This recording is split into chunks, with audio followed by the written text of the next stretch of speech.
Dysfunctional uterine bleeding specially মেনোপজের ঠিক আগে যে পিরিয়ডটাকে বলা হয় পেরিমেনোপজ, এটা ভীষণ কমন এবং তখন এর সাফারিং মানে এটার যদি সাফারিং ধরি আমি বলবো যে সব মহিলার না হলেও কিন্তু নয় করে অ্যাটলিস্ট 60% মহিলা হয়তো এইটাতে সাফার করেন, কিন্তু তারা মুখ বুঝে সাফার করেন। তারা ভাবে যে আরে মাসিক উঠে যাওয়ার আগে তো এরকম সমস্যা হবেই আমার, মানে জীবনের এটা আমার ভবিতব্য বলে মেনে নেন, বাট এটা কিন্তু একদমই তা না। আপনি যদি প্রপারলি গাইনোকোলজিস্টের কাছে দেখান, তারা কিছু টেস্ট করবে এবং তার সমাধান আপনাকে দেবে যে প্রবলেমটা কোথায় হয়েছে কি। তা মুখ বুঝে এই জন্য সহ্য করবেন না, কারণ এটাতে কষ্ট পাচ্ছেন এরকম অনেক মহিলা আমরা পাই এবং তারা দীর্ঘদিন ধরে কষ্টই পাচ্ছেন। তারা হয়তো অনেক পরে খবর পেয়ে হয়তো এসছেন, ভেরি রিলাক্টেন্ট ফর ট্রিটমেন্ট। আচ্ছা করে কি হবে, মাসিক তো এসেই উঠেই যাবে, কিন্তু যে কদিন উঠবে না কোয়ালিটি অফ লাইফটা তো আপনার ম্যাটার করছে।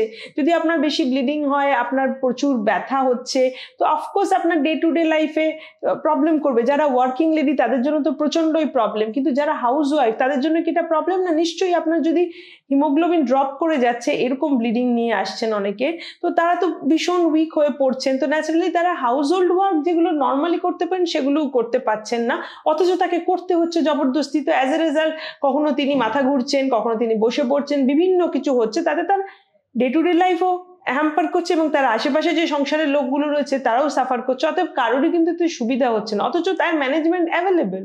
কিন্তু আপনাকে গাইনোকোলজিস্টের কাছে গিয়ে দেখাতে হবে, কিছু ইনভেস্টিগেশন, বেসিক মিনিমাম একটা ট্রান্সভ্যাজিনাল আল্ট্রাসাউন্ড করে দেখা, আপনার সার্ভিক্স বা জরায়ুর মুখটার অ্যাসেস করে দেখা কোথায় ব্লিডিং এর সোর্স, কেন হচ্ছে, তার সমস্যার সমাধান কি আছে। নিশ্চয়ই একটা আপনাকে সমাধান দেওয়া যাবে এবং অনেক ট্রিটমেন্ট আছে এখন।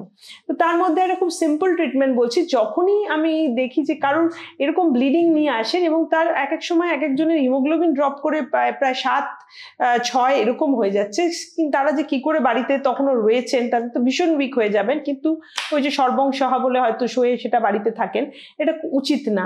তো এটা মানে হেলথ হ্যাজার্ড হয়ে যাচ্ছে আপনার জন্য। তো এইটা যদি আপনি আসেন আগে থেকে, এটা আমরা ট্রিট করে অফকোর্স তো আপনার যেই কারণে একটা ধরুন কারণটা খুঁজে বার করাটা হচ্ছে আমাদের কাজ। কারণটা যদি আমরা পেয়ে যাই তাহলে কিন্তু সলিউশন আছে, কারণ না পেলেই মুশকিল। তো বেশিরভাগ ক্ষেত্রে অ্যাডেনোমায়োসিস বলে একটা কন্ডিশন অনেকে ডেভেলপ করে, সেটা ইউটেরাসের মাসেল লেয়ারের মধ্যে ব্লিডিং। এটা হচ্ছে এই এজে মানে ধরুন 40s, late 40s, before menopause, it's very common. তো ন্যাচারালি সেইটা ইউটেরাসের সাইজ বাড়িয়ে দেয়, ইউটেরাসের ক্যাভিটি সাইজ বাড়িয়ে দেয়, অ্যাজ এ রেজাল্ট প্রচুর ব্লিডিং হতে থাকে, চট করে ব্লিডিং বন্ধ হয় না, প্রচন্ড ব্যথা হয়, এই ধরনের জিনিস থাকে। তাছাড়াও এই বয়সে যদি কারোর এরকম ইররেগুলার এবং এরকম ব্লিডিং প্রবলেম থাকে, সবসময় একটা হিস্ট্রোস্কোপি করে বায়োপসি করে দেখে নেওয়া দরকার যে কোনোভাবে জরায়ুর ইনার লাইনিং বা এন্ডোমেট্রিয়ামে ক্যান্সার ডেভেলপ করছে কিনা।